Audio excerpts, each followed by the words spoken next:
We are continuing the same topic which we discussed in the last class, that is SRS. Regarding SRS, we have seen the basic functionalities, what should be SRS containing, and what exactly SRS will lead to. So SRS, after completing a preparation of SRS specifications, then we can be having one kind of a document that is called as SRS document. Based on that SRS document, the further progress will be done, like designing, coding and implementations. All those things will be continued after this SRS document will be submitted by the SRS team. So today we are going to discuss some more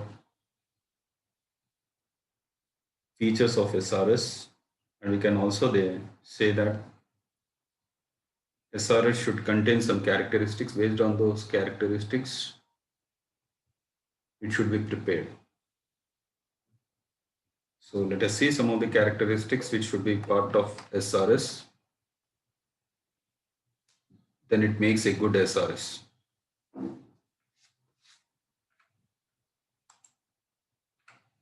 So these are some of the characteristics which should be part of the SRS preparations. So what should be the characteristics of good SRS? So some of the important characteristics that have been noted are: SRS should be correct, complete, unambiguous, consistent, and verifiable, along with stability. So stability is the main importance.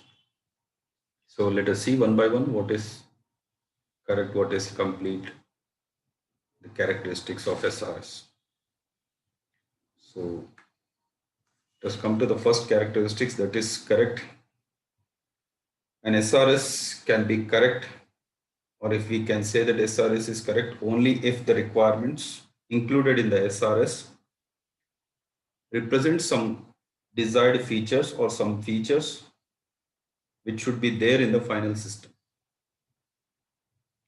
I'm repeating the point, that is SRS can be said as a correct one if the requirement which is included as part of SRS, it should represent some feature, which will be the part of final system which will be delivered to the customer. Then only we can say that it is correct. So next characteristic is completeness. So under this characteristic we can say that SRS is complete when all the features which are supposed to be there or supposed to be done, that should be part of the SRS. So as we discussed just now, the correctness. So every requirement which has been noted under SRS, that should be all the requirements which have been proposed for developing a particular product, that should satisfy all the needs. So we can say that completeness have been there for this SRS, but it is very hard to satisfy every need of the customers. So SRS is complete in the sense everything should be there as part of the requirements which are supposed to be specified in SRS. And one more thing, we can also say that if everything the software is supposed to do and respond to the software to all the classes of input data are specified in the SRS according to the completeness. It is software is proposed for some purpose that should do its functionality, that should perform its tasks.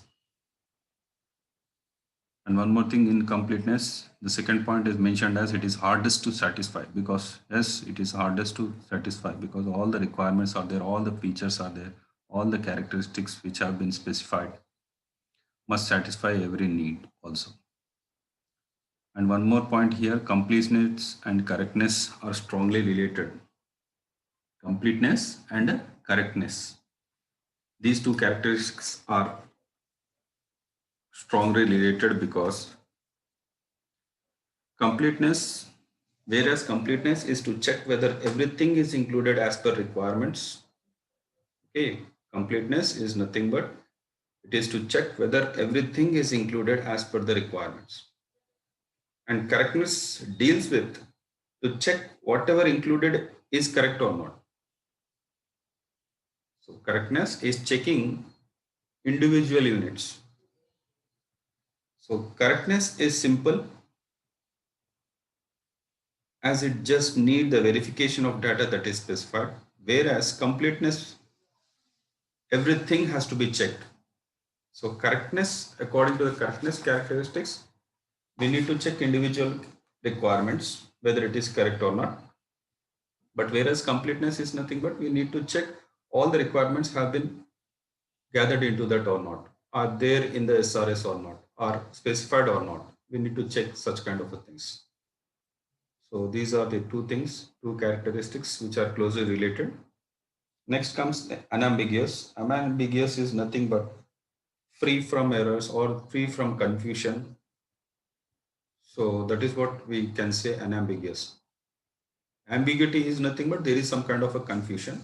Unambiguous is nothing but free from confusions or some kind of a complexity.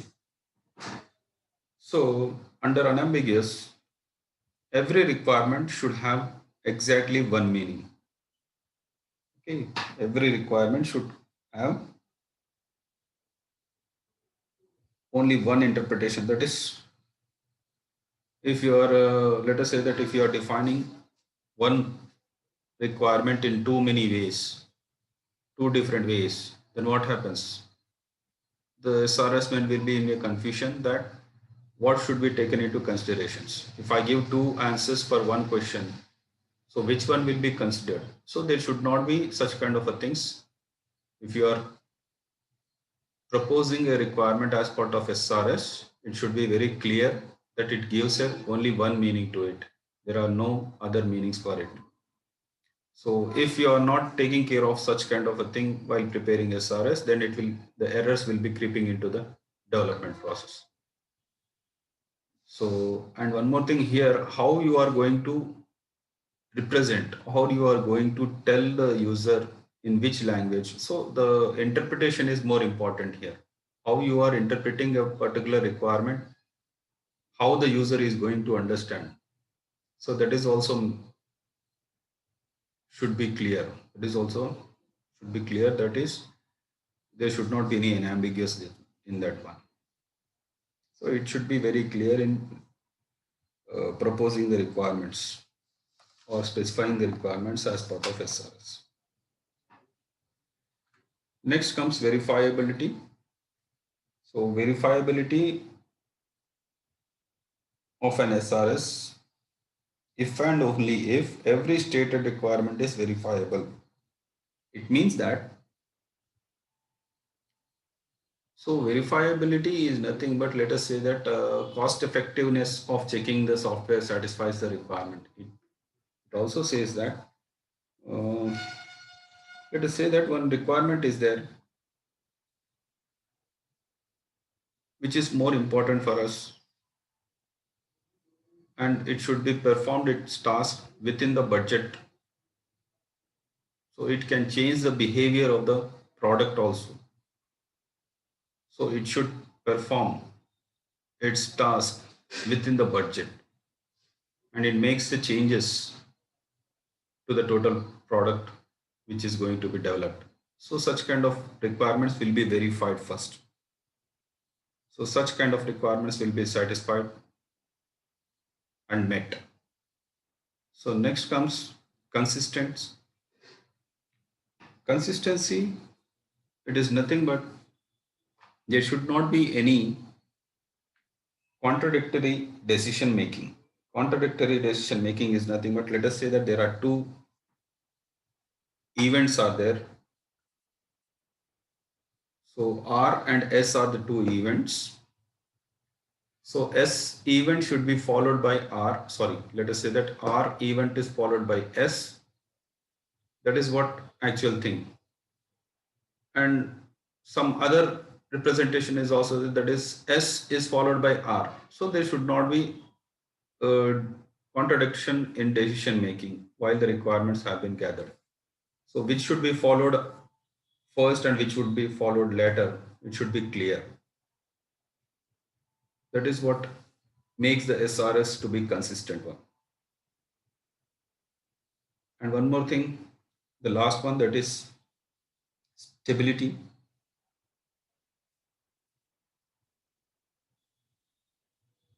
So under stability,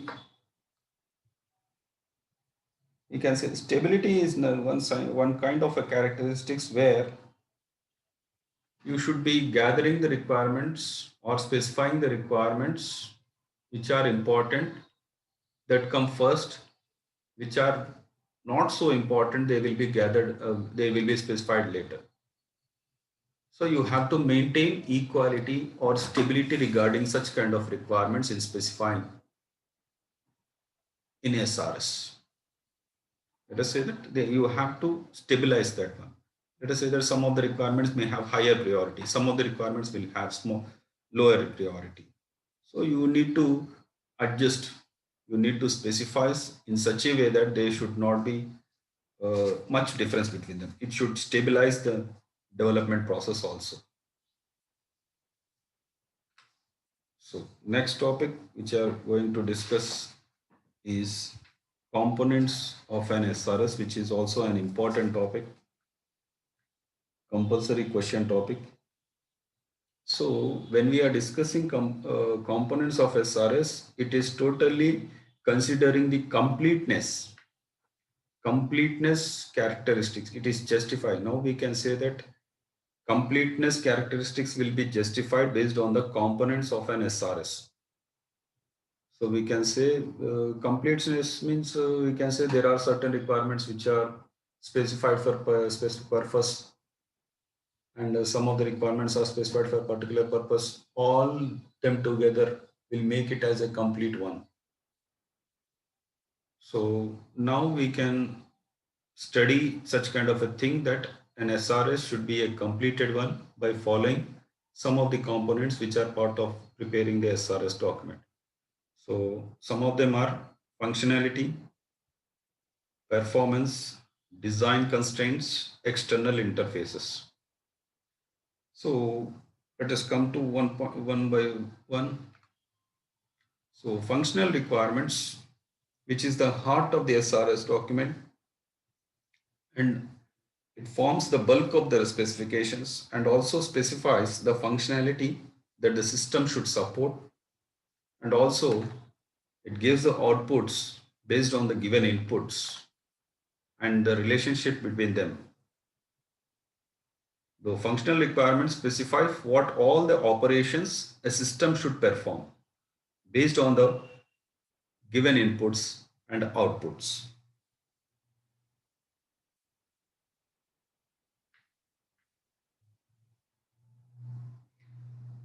And one more thing here, functional requirements must be clearly stated that what system should perform.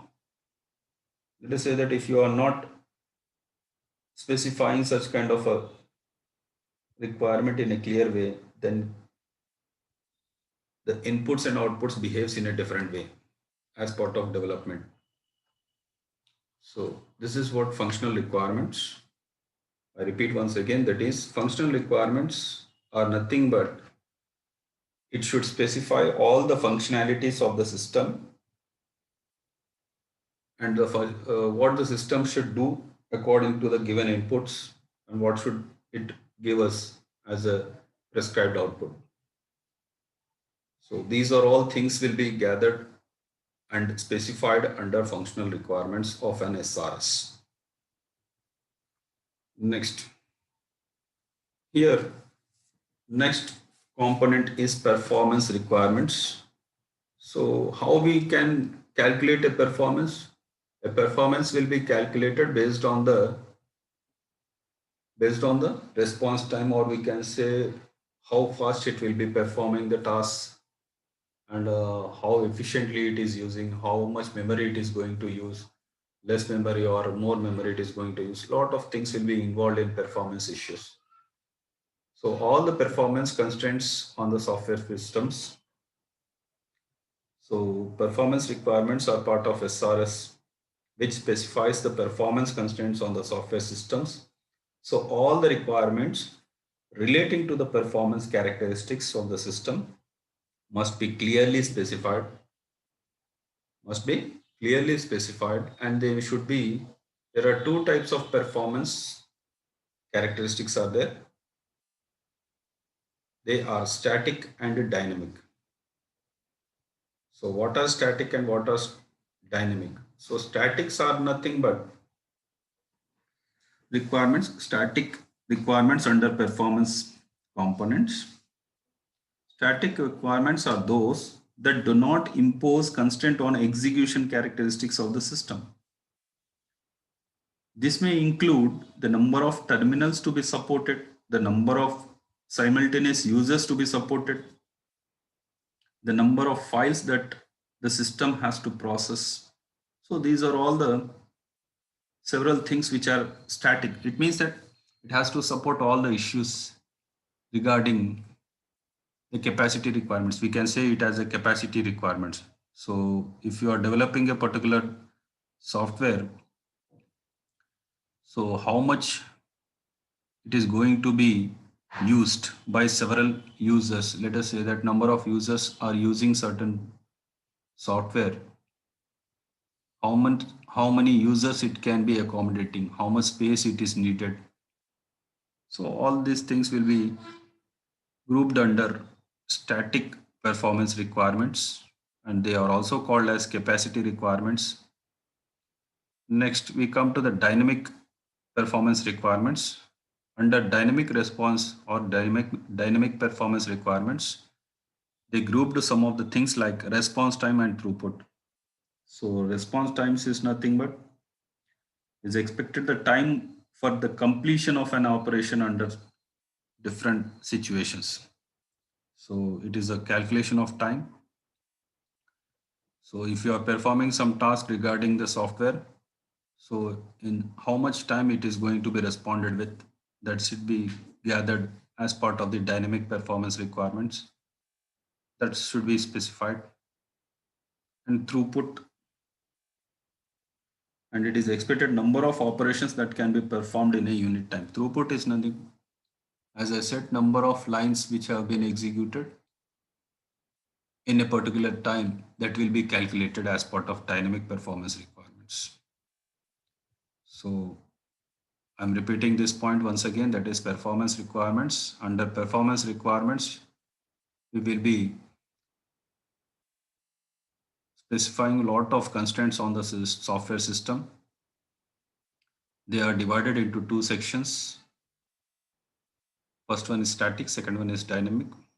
So statics will be related to the number of PCs which have been supported by the software system, the number of users which are supported by the software system. So all these are gathered in the static performance requirements, and they're also called as capacity requirements. Whereas in dynamic, we will be calculating the response time of a particular task, and we also consider the throughput of the system, that is number of lines or number of instructions which have been executed in a particular unit of time, that will be calculated as part of dynamic performance of the system. So these are all performance issues.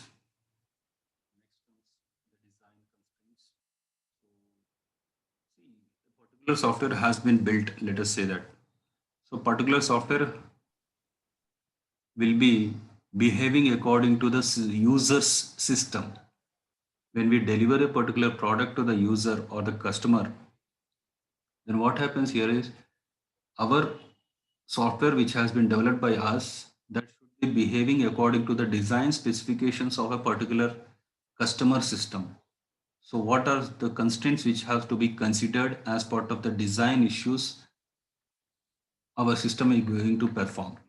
So they may be some of the restrictions that a particular environment should satisfy. They are standard compliance and compatibility with the other systems. Standard compliance, which contains the rules and regulations, should be followed by the customer system according to our softwares. So our software needs some requirements. So to perform it, this customer system has to satisfy all those things, and it has to compatible with the system. And what are the hardware limitations it is going to be developed? So let us say that a particular piece of software is there. It will be running on minimum 512 MB RAM and 20 GB hard disk. So these are the basic requirements and basic limitations which we have on a particular software. So all those should be part of this design constraints.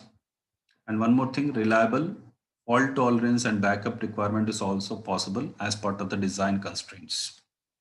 The major issue is security also.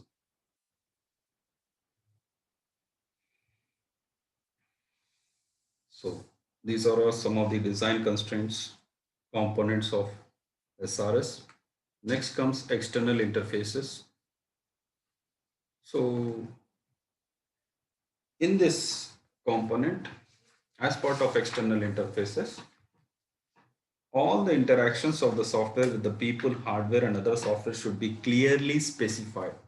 All the interactions of the software, which are, let us say that our software has been developed and it is delivered to the customers, but who are going to be accessing this software, they must be given with this particular specifications. Let us say that we can say, if you buy a particular product like electronic gadget, you will be giving some kind of a manual, user manual. So in this user manual, you will be specifying what should be done, what should not be done. So what sort of a user interface you are greeted with, all those things will be part of a particular verifiable, that is manual, you can say that. So all these manuals will be supplied to the customer, or they must be specified in the SRS also. And one more point here is user interface is the most important here. So obviously, so what sort of interface you are greeted with when the software has been developed to the delivered to the customer. So how we are going to interact with that, how the customer is going to interact with that. So how the hardware will be performing according to the software user interfaces. So all those things will be specified under a particular manual that should be part of the SRS also. So these are the specific components of SRS. So let us see the one more topic.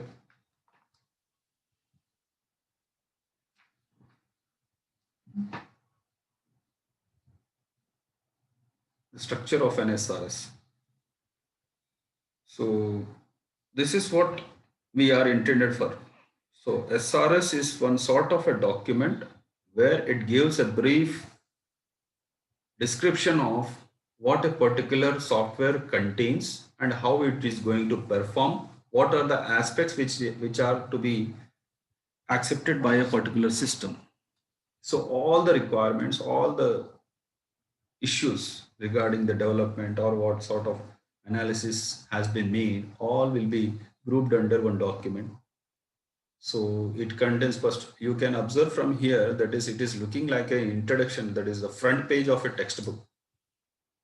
I think most of you have been visited the textbook, or you have learned some textbook which contains the first two pages contains some introduction part or index part where a particular topic will be there.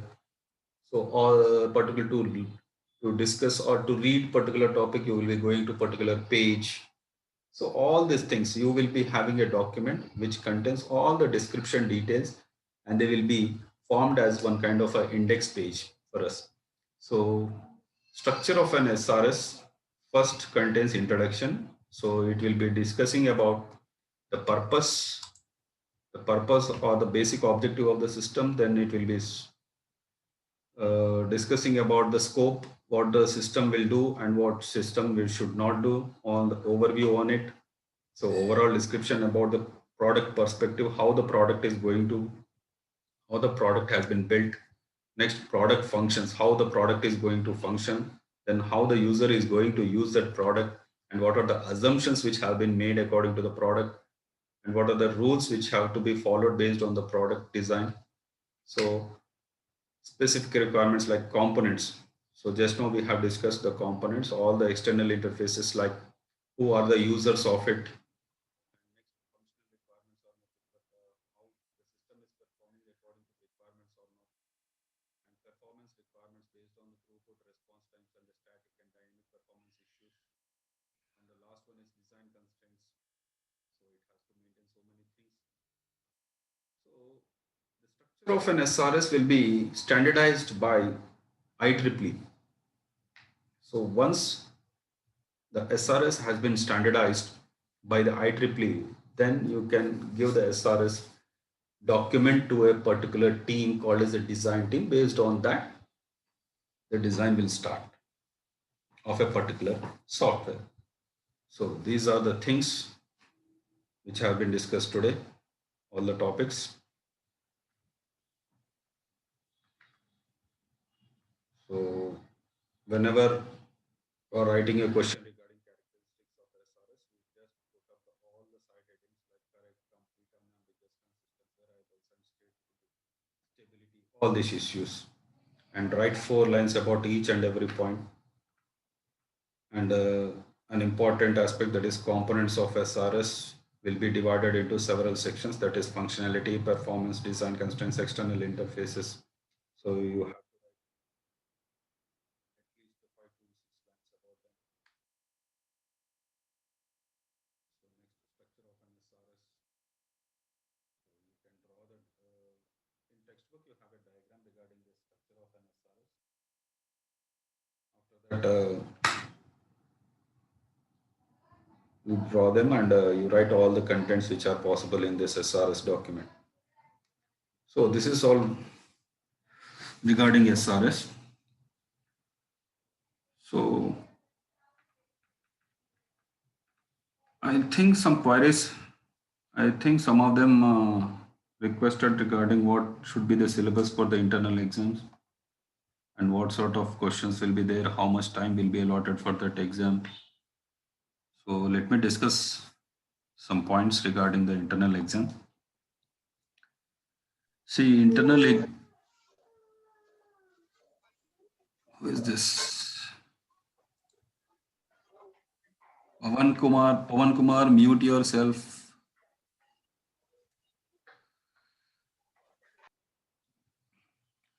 Okay, internal exam is based on multiple choice questions. I think you have written one exam, two exams already. So this is a fourth exam, I think so. Third or fourth exam. At 3 o'clock, I will be giving you a question paper. I will be sending the question paper to you. And the time limit for the exam is 40 minutes. Okay, time limit for the exam is 40 minutes. After 40 minutes, I will close the acceptance responses link.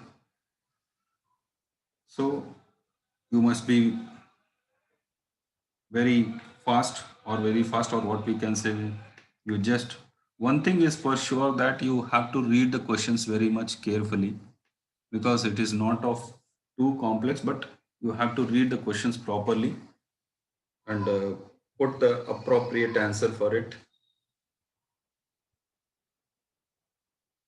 And one more thing, the question paper is based on the basic concepts of software,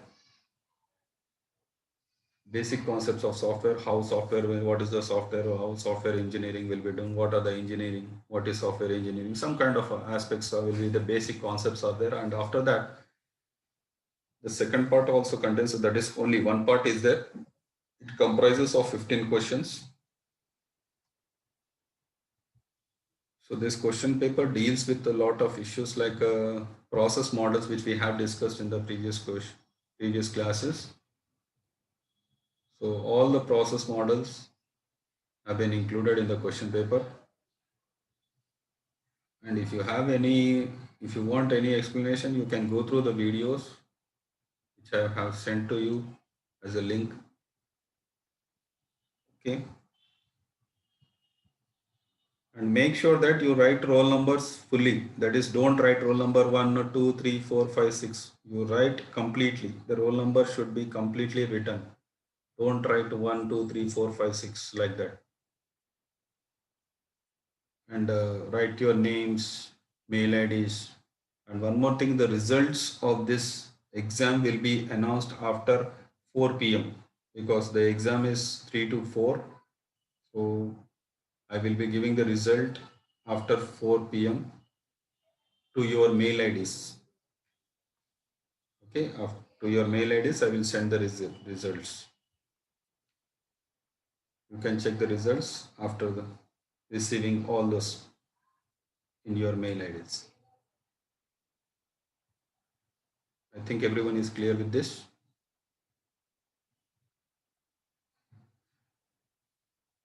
So this is all for today. Thank you one and all.